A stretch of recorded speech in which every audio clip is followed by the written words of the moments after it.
역대하 27장 1절부터 28장 15절 그 두 장을 묶어서 이제 이분들도 고민이 많을 거예요. 365일에 적절하게 배분하다 보니까 그런 것도 있고 해서 어쨌든 항상 전통적으로 장별로 묵상을 정리하는 것이 제일 사실 올바른 길이다. 그렇게 생각하면서 27장은 요담왕이고 그 다음에 28장 오늘 15절 중간을 끊었죠. 내일 이제 요담왕이 타락하는 모습이 보이긴 하는데 그 다음에 아하스왕 28장은 아하스왕입니다. 우리가 역대상하를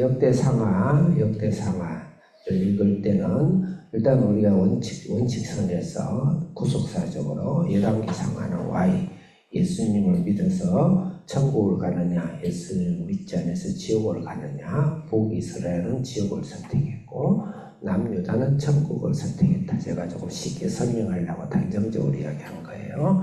근데 그 예수를 믿는 남유다 천국 가는 백성들이 예수님을 더 잘 믿을 것인가, 좀 잘 못 믿을 것인가의 차이. 성령 충만하고 말씀 충만과 하나님의 초자연적인 하나님의 능력의 삶을 이 땅에서도 실현하며 살 것인가, 패배와 좌절과 죽음과 실망과 범민의 예수를 믿지 않고 살아가는 사람들과 똑같은 삶으로 구원은 받았지만 개털 모자를 쓰고 천국에 가는, 겨우 구원을 받는 그런 삶을 살 것인가, 그런 차이를 이야기를 하는데, 모든 왕들 보면 아무리 잘하는 왕들이라도 반드시 그 안에 아직 완성되지 않은 그 성화, 깨어지지 않는 에고, 자의 성들을 깨어가는 그런 약점들을 쭉 이야기하고 있다. 그 중에서 캐션으로 이분은 우리 구원은 어쨌든 집안으로 구원받는 게 아니고 개인의 인격적인 구원이기 때문에 이런 왕은 구원을 진짜 받았을까라고 캐션을 할 수 있는데, 그 중에 하나가 여기서 다윗의 왕, 그리고 왕들의 무덤에 같이 묻히지 않는 그것으로 표현된 왕은 아마 개인적으로 예수님을 영접하지 않겠구나, 요새로 표현한다면 그렇게 볼 수 있는데, 그것이 오늘 28장 뒤에 나온 아하스 왕이 아니겠는가 이렇게 생각하고, 그 가운데 그런 죽어가는 영혼을 위해서 임마누엘 예수님이 오신다, 포로에서 해방해 준다. 그래서 오늘 전반적으로 그런 가운데 아하스의 죽어가는 영혼들에게 예수님이 필요하다, 포로에서 자유를 주는 그 예수님이 필요하다, 임마누엘의 예수님이 필요하다, 그것이 28장의 전체 주제다, 이렇게 볼 수 있어요. 자, 그럼 27장부터 읽겠습니다. 27장은 요담왕이에요. 27장 1절 크게 시작. 요담의 왕이 올 때 나이가 25세라 예루살렘에서 16년 동안 컸습니다. 그의 어머니 이름은 여루사여 사독의 딸이더라. 요담왕의 특징은 25 플러스 16이면 41세에 죽었는데 평균 나이에 죽었어요. 왕들이 좀 빨리 죽어요. 너무 잘 먹는 거, 운동 안 하고 하면 빨리 그 육체의 생명을 단축시킵니다. 그래서 열심히 운동하고, 우리 한비전 자리에서 열심히 운동하고, 아무리 왕이라도 41세에 죽으면 억울하죠. 그래서 운동을 열심히 해야 돼요. 그의 어머니 이름은 여루사요 사독의 딸이더라 그랬습니다. 이 사독은 대제사장 사독이에요. 그 굉장히 신앙의 명문가정이죠. 거기 밑에서 자녀가 키운 거예요. 그래서 요담왕이 보면 거의 흠이 없는 정도예요. 겉모습에는 그래요. 그리고 실제 그래요. 그런데 흠이 없는 그런 신앙을 굉장히 올바르고 FM대로 모범생처럼 신앙이 모범생으로 컸는데, 그 영향이 바로 어머니, 부모의 교육이다. 그래서 오늘날 부모가 자녀를 교육하면 굉장히 중요하고, 또 워낙 바쁘고 하기 때문에 잘 키워서 한비전에서 이렇게 아침 저녁으로 예배드리면서 이렇게 신앙을 키운다는 것은 좋은 사독의 딸과 같은 그런 부모 역할을 우리가 하고 있다, 이렇게 볼 수가 있겠습니다. 2절 읽겠습니다. 크게 시작.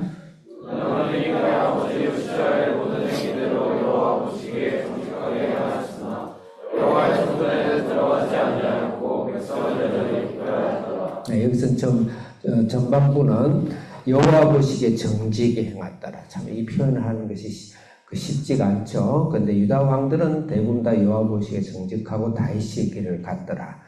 북이스라엘, 열왕기에서 북이스라엘, 그러니까 여로보암들은 이 다윗의 길을 따르지 않고 다윗의 길을 따지 여호와 보시기에 악을 행하더라. 구원을 받지 못하는 것으로 일단 우리는 구속사적으로 받아들일 수 있는데 요담 왕은 다윗의 길을 잘 따랐죠. 정직히 행했죠. 그런데 단 아쉬움이 있어요. 얼른 보면 그냥 지나가 버리고 묻어갈 수 있는 건데 여호와의 성전에는 들어가지 아니하더라. 1. 2. 백성은 여전히 부패하더라. 여기에 대해서 약점인 것이죠.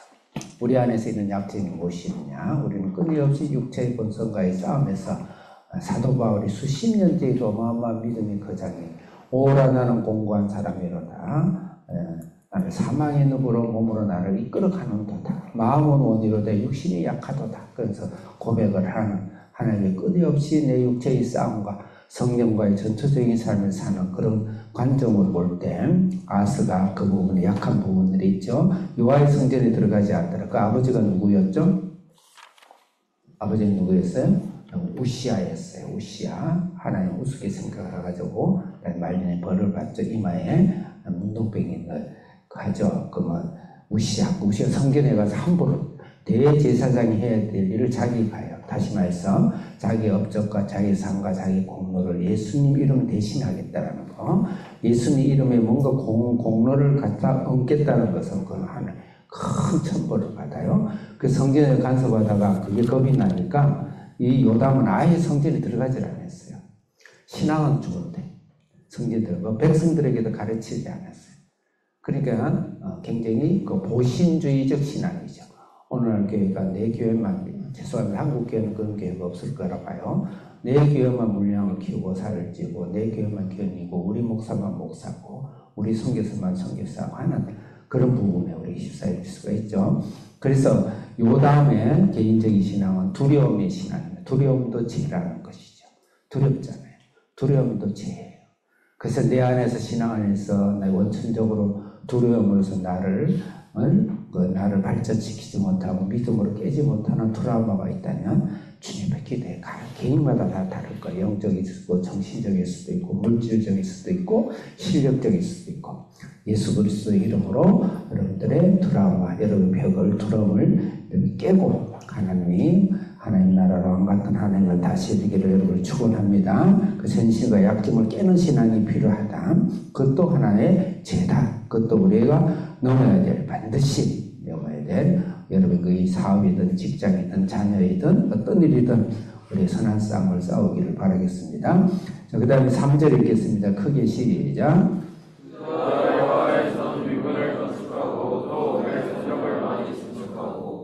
네, 마지막 6절 읽겠습니다. 요담의 6절 시작.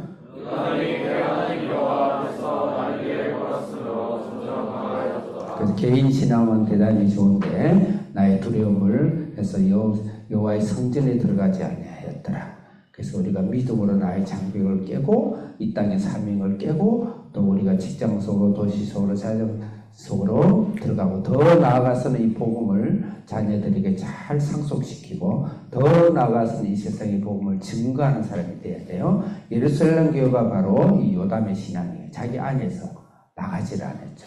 베드로가 나가질 않으니까 베드로 고넬료 사건을 통해서 깨뜨리죠. 믿음으로 깨뜨려서 전 세계 복음을 전하요. 그래서 복음을 전 세계에 증거하는 그런 교회가 아니고 나의 삶을 통해서 나의 영역과 전 세계를 확장하면서 복음을 증거하는 삶을 살겠다라는 그런 신앙으로 가져야 되겠다. 네. 그 다음에 이제 요하서의 신앙 28장 1절로 내려가서 읽겠습니다. 크게 1절 시작. 아스가 왕위에 오를 때 나이가 20세라 예루살렘에서 16년 동안 거주셨으나 그의 조상과의 같지 아니하며 여호와 보시기에 정직하게 하지 아니하며 참 슬프죠. 다윗의 왕과 같지 않고 여호와 보시기에 슬프고 2절 읽겠습니다. 시작. 이스라엘 왕들의 인도하여 바알들의 우상을 구워 만들고 여기서 결정적인 게 이스라엘의 왕들의 길을 걸었더라. 이것은 열왕기 상하를 읽어봐야 돼요. 여로보암의 길이죠. 예루살렘 성전을 떠나서 단과 베델에다가 거짓 성전을 지은 거예요. 그건 예수를 믿지, 교회를 간판 걸었지만 예수를 믿지 않는 자유주의, 모든 자유주의가 다 그렇진 않아요. 자유주의 신학, PC에 물든 신학, 그런 PC라는 건 컴퓨터를 말하는 게 아닙니다. 오늘 그래서 그런 구원이 없는 그런 하나님을 떠나버린 건 신앙이죠. 그 제사장을 하고 평신도 중에서 그냥 아무나 데려다가 돈 주면 제사장 세워주고 속죄를 자기 마음대로 한마디로 속죄표를 팔아서 하는 그런 나쁜 짓들이 바로 이 아하스의 질이었다. 그 다음에 2절 몇 절이죠? 읽겠습니다. 2절 3절 시작.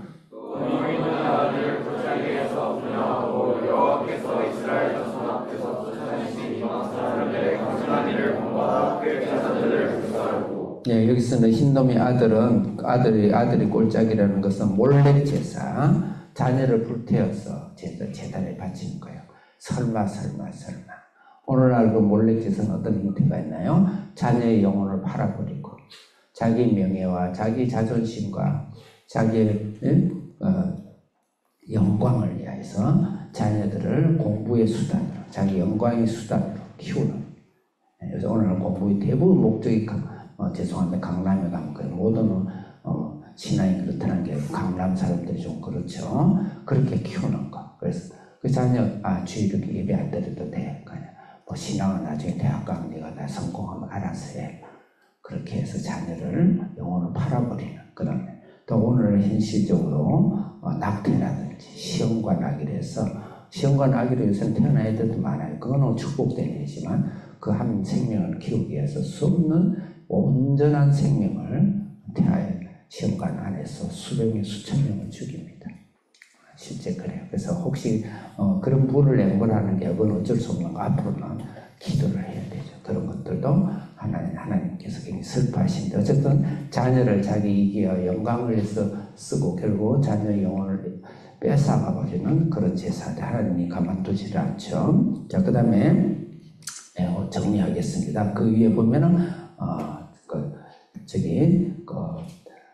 연합군에서 침략을 당하고 포로가 되죠.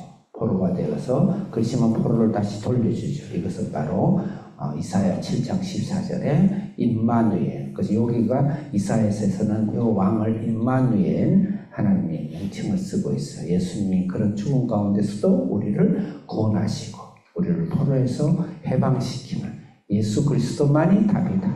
그래서 이런 자에게 우리가 예수 그리스도를 전하고 우리의 가정 속에 예수 그리스도가 우리를 자녀를 구원하고 우리를 가정을 구원하는 그런 믿음으로 살아야 되겠습니다. 기도하겠습니다. 살아계신 하나님 아버지 감사합니다. 오늘도 요담과 아하스의 왕을 통해서 예수 그리스도의 생명 우리 자녀들을 왕같이 키워내고 또 우리의 두려움을 혁파하고 파괴하고 모든 것을 정복하는 그런 저희들 가정 되게 해 주옵소서. 예수님의 이름으로 기도합니다. 아멘.